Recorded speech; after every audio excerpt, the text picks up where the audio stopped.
Today, I will be giving an informative speech on conflict and cohesion in groups, as well as group decision making and problem solving. My general purpose is to inform you on conflict and problem solving in groups. My specific purpose is to inform the audience of types of conflict and ways to resolve them. An eye for an eye will only make the world blind. This is a quote by Mahatma Gandhi, and I think this very much applies to the real world. Because if we bash each other and we're always putting each other down, it's going to create more conflict rather than resolving it. Today, I will be informing you about conflict and cohesion in groups, as well as a small portion of problem solving. After listening to this presentation, you will have a further understanding into conflict and cohesion in groups and how to solve problems that may be included. I have been studying communication skills and preparation to help me deliver this speech. My main points of this presentation will include conflicts in groups, whether that's the type of conflicts and the definition of conflict, the styles of conflict that occur, management strategies, and types of group cohesion and group decision making and problem solving. To start off, let's talk about conflict in groups. So what is conflict? Conflict can be described as a disagreement between two or more members that can regard decisions, tasks, or ideas. To start off, we'll talk about the types of conflict that occurs. The first type would be task conflict, and this is a disagreement among members that slows down the process of achieving the common goal. For example, in a workplace setting, you might have one employee that think that it might be more effective to hang flyers around the office to let others know about a meeting coming up, while another employee might think that it might be more effective to email employees rather than hanging flyers. Although task conflict can result in a disagreement, it can also clarify information to other employees or members that was not processed earlier. The next type of conflict that we have is personal conflict. Personal conflict is a disagreement between people that can include their beliefs, their morals, or even physical characteristics. This can include somebody not liking you for, the clothes that you wear, or how tall you are, or maybe weight size, or body size, or even facial figures, anything of the such. This type of conflict isn't really that great because it can also lead to harassment in a workplace, and that's something that you do not want to do and you want to stay away from. The next type of conflict that we have is procedural conflict. And procedural conflict is a disagreement among members about how a procedure should be handled.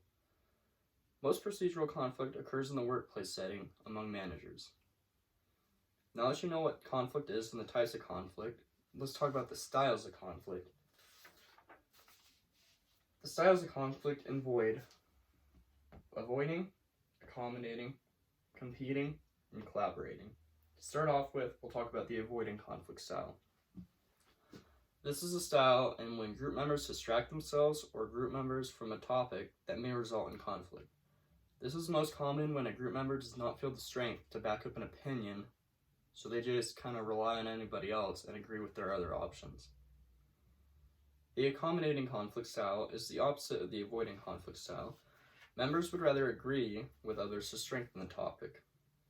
A quote out of the book says, "A group member who always approaches conflict by accommodating others may be perceived as less powerful and less influential." I can agree with that, because if you're sitting in a group and you have a strong opinion, but everybody else just agrees with you, they may not be as strong mindset as you. The next type of conflict style is the competing conflict style. And this is a style in when group members feel more superior to others. This isn't really that great because it splits the group up into two sections, pretty much majority and minority, or winners and losers. And it can also bring people down, like people that have this competing conflict style. The next type of conflict style is the collaborating conflict style. And this is found more often than other styles. Members would rather work with each other to achieve the common goal rather than avoid, accommodate, or compete for a title status. For example, Becky has an idea for the school board, but she realizes that if she works together with other group members, that they can form a stronger solution, and there will probably be a larger success rate or an alternative solution. With learning about the styles of conflict, We will now look at management strategies to help with conflict.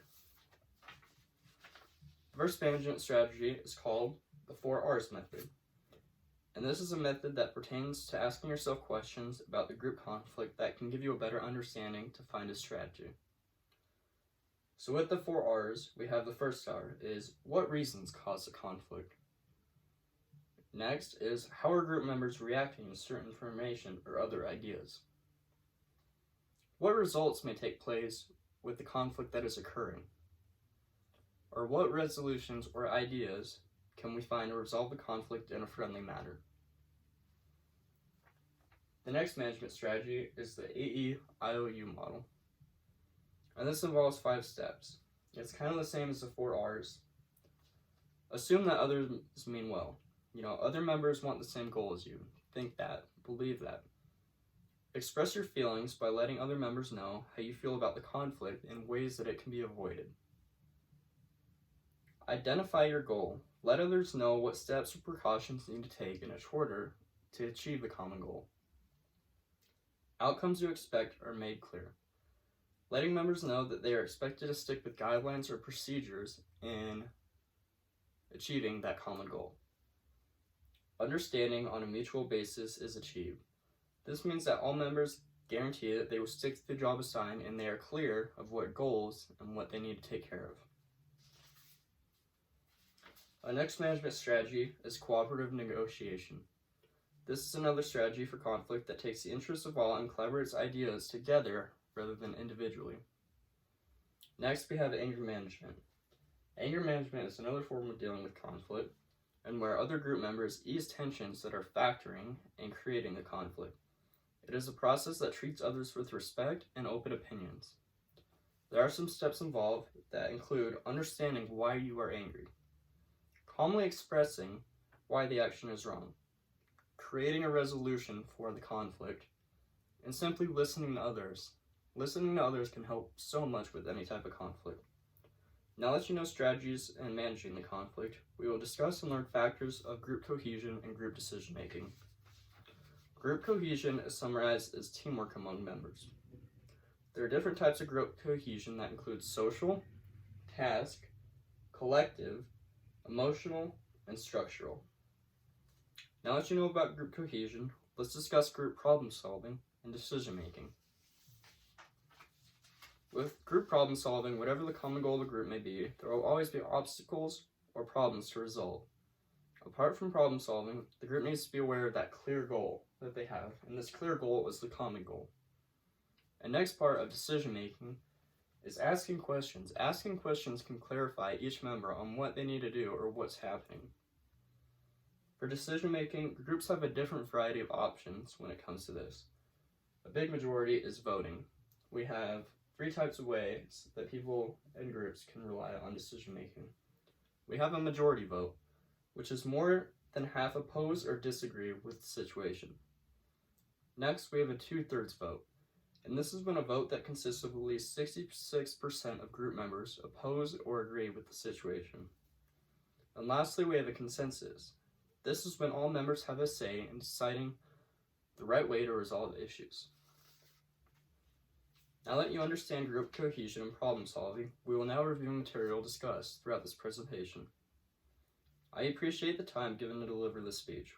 With learning about conflict management strategies, group cohesion, and group decision making and problem solving, you will hopefully be able to apply these ideas to your further communication. Communication is important and is the perseverance of our future.